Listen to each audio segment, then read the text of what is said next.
Salam arz edirəm aziz eşidənlərə, aziz görənlərə. امروز 18 اسفند روز جهانی زن هست. زن دختر، زن عروس، زن مادر، زن خاتون. بدون زن دنیا هیچ، یعنی اگر زن نبود دنیا نبود. من در 3 دیوان فارسی هم بیش از 120 دو بیتی جناس برای خانم ها سرودم به زن.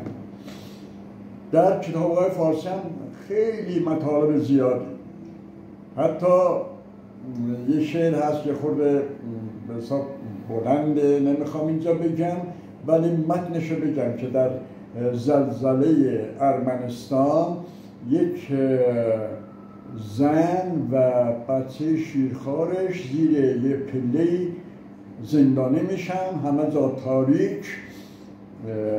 بعد از 3 روز شیر مادر تمام میشود و مادر انگشتشو میزند و وقتی خون جاری میشه میده به بچهش و 2 روز هم بچه خون مادر را میخورد و اون زنده میماند. مادر هم رفته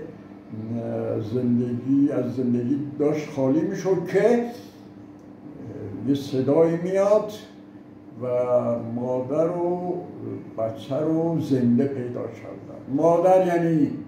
مادر یعنی خون خودش رو هم به بچهش ارزانی میدارد. خانه گر هست بهشت از زندان، خانه گر هست بهشت از زندان، بی زنی کاخ بد است از زندان. در حقیقت زن گل است و گل زن است، در حقیقت زن گل است و گل زن است، در مسیر زندگی زن گل زن است. خلق خالق کرده زن در اوج حسن، زن گل است و گل زن است. هرگز نزنی زنی زن با گل، هرگز نزنی زنی زن با گل، زیرا که یکیست گل زن و زن با گل. الگوی محبت است و عشق است و صفا، الگوی محبت است و عشق است و صفا. آیی تو همیشه آی ای زن با گل.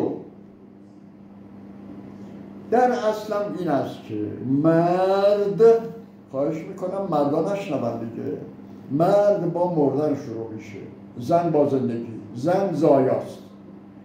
آقایان را هم خانمها به وجود آوردن. زن زندگی است.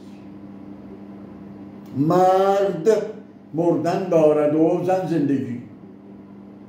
مرد مردن دارد و زن زندگی. میدهد بر مرد هم زن زندگی. خانه از زنها بود مثل بهشت، بهر مردن نیست ای زن زندگی. مجددا samimane təbrik istəyirəm xanımlara, əruslara, qızlara, analara. Çünki dünya onlarla pabəlçadır. Xanımın ərzişi, dəyəri odur ki, mən şair də eləyə bilmirəm. Vaqən o cür ki var, onu tərif edirəm. Sizə Allaha tapşıram, şad qalın, şad yaşayın.